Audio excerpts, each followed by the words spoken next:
വിശുദ്ധ പൗലോസ് പറയുന്നു എഫേസസ് 6:19 വചനം ലഭിക്കുവാനും വചനം ധൈര്യപൂർവ്വം പ്രഘോഷിക്കുവാനുള്ള കൃപ തരണമേ, അതിനുള്ള ശക്തി തരണമേ.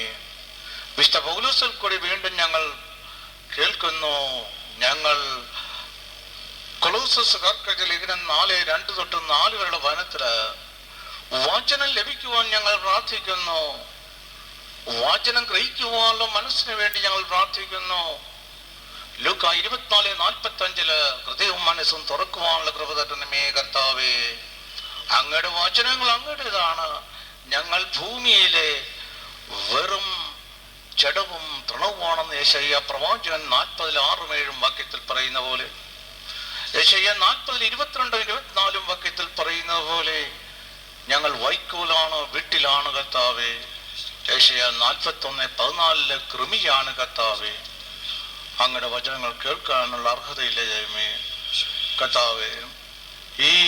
എന്നെ ഉപയോഗിക്കണമേ യേശുവേ, എന്നെ പൂർണ്ണമായി ഉപയോഗിക്കണമേ കർത്താവേ. ഞാൻ ഇല്ലാതെ അവസാനിച്ച് അങ്ങ് വളരണമേ കർത്താവേ. ഞങ്ങളുടെ ഓരോരുത്തരിലും യോഹന്നാൻ 3:30 അങ്ങ് വളരണമേ, ഞങ്ങൾ ഇല്ലാതാകണമേ. ഫിലിപ്പിയർക്കെഴുതിയ ലേഖനം 2-ാം അധ്യായത്തിൽ 1-15 വചനത്തിൽ പറയുന്ന പോലെ ഞങ്ങൾ ശുദ്ധീകരിക്കണമേ, ഞങ്ങൾ ഇല്ലാതായി അവസാനിക്കണമേ കർത്താവേ. അങ്ങയുടെ വചനം, അങ്ങ് യേശുവാണ് വചനം, അത് ഗ്രഹിക്കുവാനുള്ള ഹൃദയം ഞങ്ങൾക്ക് തരണമേ. യേശുവിനെ മഹത്വപ്പെടുത്തുന്ന ദൈവമേ, അമ്മയായ മറിയമേ, ഞങ്ങൾക്ക് ഓരോരുത്തർക്കും വേണ്ടി മധ്യസ്ഥം വഹിക്കണമേ.